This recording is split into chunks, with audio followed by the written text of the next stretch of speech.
Hello दोस्तों, कैसे हो आप सब। तो आज हम जो प्रॉब्लम देखने जा रहे हैं उस प्रोग्राम का नाम है मिनिमम ऑफ थ्री नंबर्स। किसी फ्रेशर ने मुझसे पूछा था ये क्वेश्चन कि हम थ्री डिफरेंट अप्रोच में इसे कैसे सॉल्व कर सकते हैं। तो चलिए वन बाय वन डिस्कस करते हैं। अप्रोच वन वेरी सिंपल, जो कि सभी लोग बना सकते हैं, विच इज़ वेरी सिंपल। हमें क्या करना है कि सबसे पहले ए को कंपेयर करना है कि क्या ए हमारा ए बी और सी से स्मॉलेस्ट है। अगर स्मॉलेस्ट है दैट मीन्स हमारा ए क्या हो जाएगा, प्रिंट हो जाएगा। हम इसे रिटर्न कर दे रहे हैं। इन द सिमिलर फैशन हम क्या कर रहे हैं लाइन नंबर 14 15 में कि बी को चेक कर रहे हैं वेदर बी इज स्मॉलेस्ट ए और सी से। तो उस केस में हम क्या कर देंगे, बी रिटर्न कर देंगे। अगर हमारा ए और बी दोनों ही कंडीशंस में अगर ये स्मॉलेस्ट नहीं है तो दैट मीन्स सी। तो इस तरीके से हम ए बी और सी में तीनों में से हम स्मॉलेस्ट या मिनिमम जो भी आप कह सकते हो वो फाइंड आउट कर देंगे। अप्रोच वन आई होप सबको क्लियर होगा।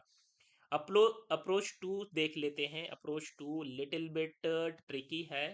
जिन्होंने टर्नरी ऑपरेटर नहीं कर रखा उन्हें थोड़ी डिफिकल्टीज होगी, बट जिन्हें आता है कोई दिक्कत नहीं होगी। टर्नरी ऑपरेटर होता क्या है, बेसिकली एक स्टार्टिंग की कंडीशन होती है। कंडीशंस हम चेक करते हैं, अगर ये कंडीशन सेटिस्फाइड होती हैं तो हम ये प्रिंट करते हैं क्वेश्चन मार्क के बाद वाला सेंटेंस, अदरवाइज लास्ट सेंटेंस। तो वैसा ही होगा। हम चेक करते हैं कि क्या ए बी से स्मॉलेस्ट है। अगर ए बी से स्मॉलेस्ट है तो ऑब्वियसली हम चेक करेंगे कि सी के लिए क्या बिहेवियर है इसका। अगर ए बी से स्मॉलेस्ट नहीं है तो ऑब्वियसली बी स्मॉलेस्ट है। तो फिर बी का बिहेवियर हम चेक करेंगे। तो उसके बेसिस पे हम इसे प्रिंट कर देंगे। इसके इनसाइड में भी बिल्कुल वही कंडीशंस हमने चेक कर रखी है। जैसे कि हम एक छोटा सा स्मॉल पिक कर लेते हैं चेक करने के लिए। जैसे ये हम ये छोटी सी कंडीशन देखते हैं लास्ट वाली। हम इसमें बस चेक कर रहे हैं कि क्या B is less than C. अगर b लेस देन c है that mean b is our output. Smallest हमारा b होगा, अदरवाइज c होगा। मैंने बताया ना, स्टार्टिंग में हम कंडीशन रखते हैं, फिर हम क्या करते हैं कि अगर कंडीशन सेटिस्फाइड होती है तो हमारा आउटपुट क्वेश्चन मार्क के बाद वाला होता है।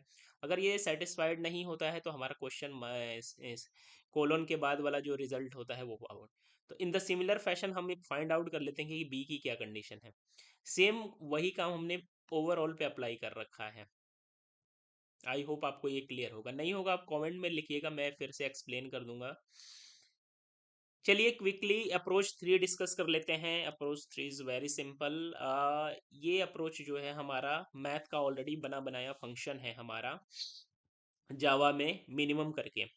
तो हमने क्या किया है, सबसे पहले मिनिमम ऑफ ए बी निकाला है। अगर मिनिमम ऑफ ए बी हम फाइंड आउट करते हैं दैट मीन्स हमारा ए और बी में से जो भी स्मॉलेस्ट है वो हमें रिजल्ट मिल जाएगा।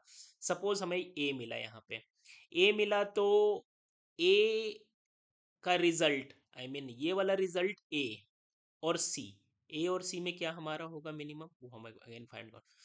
कहने का मतलब अगर हम तीन नंबर्स में से फाइंड आउट करना चाहते हैं तो ऑब्वियसली पहले हमें दो को सॉल्व करना होगा, हमें मिनिमम निकालना होगा। Then we will apply the same thing in for the third one. तो इस तरीके से हमारा मिन डॉट मैथ डॉट मिन की हेल्प से हम सॉल्व कर लेते हैं। आइए इसे रन कर लेते हैं। रन करने के लिए ऑलरेडी मैंने कुछ इनपुट्स दे रखे हैं 7 10 16। चलिए इसका रिजल्ट देख लेते हैं। इसको रन करेंगे तो ऑब्वियसली हमारा आउटपुट आना चाहिए 7। आप देख सकते हैं यहाँ पे लेफ्ट कॉर्नर में हमारा आउटपुट क्या है, 7। That is the minimum one. 7 को हमने कर दिया 17।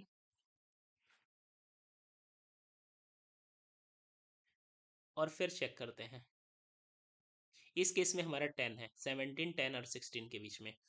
ये तो हमारा लास्ट अप्रोच से हुआ। सिमिलर हम क्या करते हैं, सेकंड अप्रोच को अनकमेंट करते हैं, उसको चेक करते हैं तो हमारा रिजल्ट अगेन क्या आ रहा है, 10 ही आ रहा है। आप लेफ्ट कॉर्नर में देख सकते हैं। इसको कमेंट करते हैं और फिर से हम लास्ट फर्स्ट अप्रोच के लिए ट्राई करते हैं। और फर्स्ट अप्रोच अगर आप देखोगे तो इसके लिए भी हमारा रिजल्ट क्या रहा है, 10 आ रहा है। आई होप आपको क्लियर होगा। If you have any doubt please comment down below. मिलते हैं एक नई वीडियो में नए प्रॉब्लम के साथ। तब तक के लिए tata bye bye, thank you.